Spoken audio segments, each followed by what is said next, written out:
Good morning, students. I am Ashutosh and you are welcome to my online classes. बच्चों, परसों मैंने कोशिका पर वस्तुनिष्ठ प्रश्न पूछे थे, उसको मैंने सबमिट करने के लिए दिया था। खुशी की बात है कि उस पर रिस्पॉन्स 11 रिस्पॉन्स आए हैं। मैं आपको दिखा रहा हूँ, कुल 11 रिस्पॉन्स आए हैं।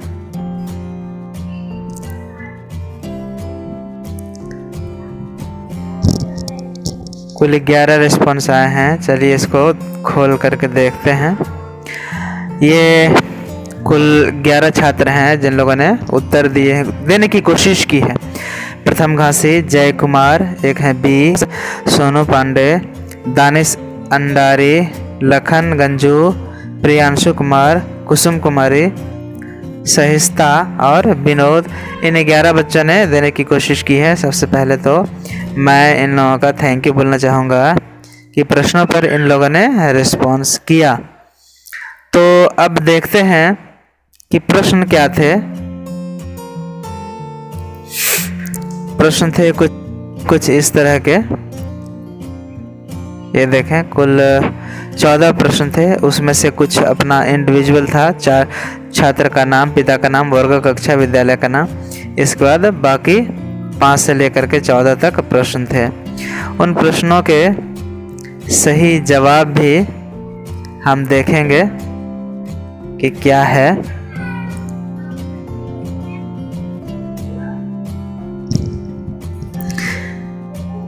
ये प्रश्न थे, निम्न में कौन यूकैरियोटिक कोशिका है? जिसका उत्तर होगा यूकैरियोटिक कोशिका मतलब ऐसी कोशिका जिसमें केंद्रक हो या फिर जिसमें केंद्रक झिल्ली हो।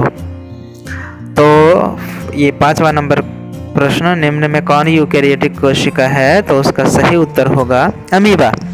अगला क्वेश्चन है, कोशिका द्रव्य के बीच रिक्त स्थान को क्या कहते हैं?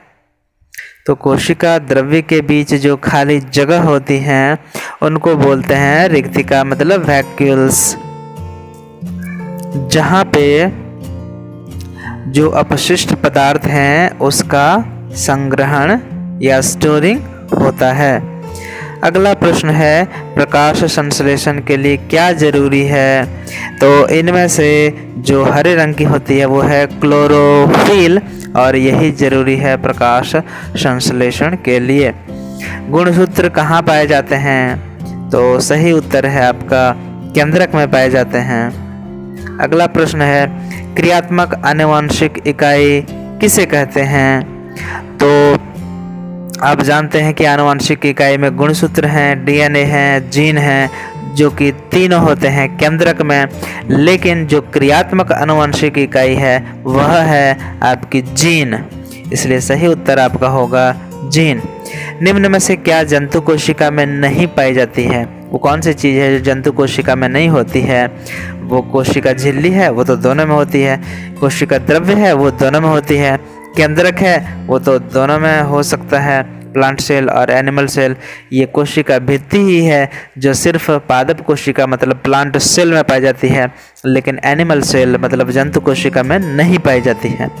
अगला प्रश्न है, अमीबा गति और संग्रहण किस अंग से करता है? वो कौन सा अंग है अमीबा का जिससे वो चलता है और फूड वगैरह को कैप्चर करता है? वो उसका हाथ नहीं होता, उसके पैर नहीं होते, बल्कि उसका नाम है पादाव। इसको हम लोग बोलते हैं फॉल्स फीड्स। अगला प्रश्न है, निम्न में कौन गलत है? माइटोकॉन्ड्रिया कोशिका का ऊर्जा ग्रह है, यह सही है। क्लोरोफिल के कारण पत्तों का रंग हरा होता है, यह भी सही है।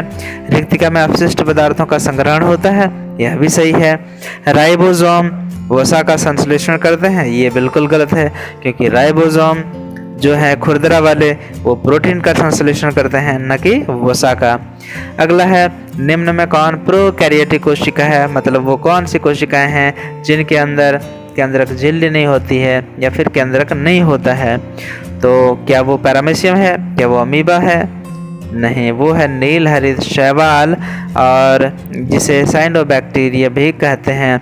यह वही प्रश्न है जो मैंने पूछा था होमवर्क के रूप में कि वो कौन सी कोशिका है जो प्रोकैरियोटिक कोशिका है, तो वो है नील हरित शैवाल या साइनोबैक्टीरिया। अच्छा, लास्ट और अगला सवाल है, मनुष्य की कोशिकाओं में कितने गुणसूत्र होते हैं? तो बच्चों, मनुष्य की एक कोशिका में 23 जोड़े गुणसूत्र होते हैं। मतलब 23 जोड़े का मतलब होता है एक जोड़े में 2 होते हैं, तो 23 जोड़े का मतलब हो गया 46, इसलिए सही उत्तर आपका होगा 46।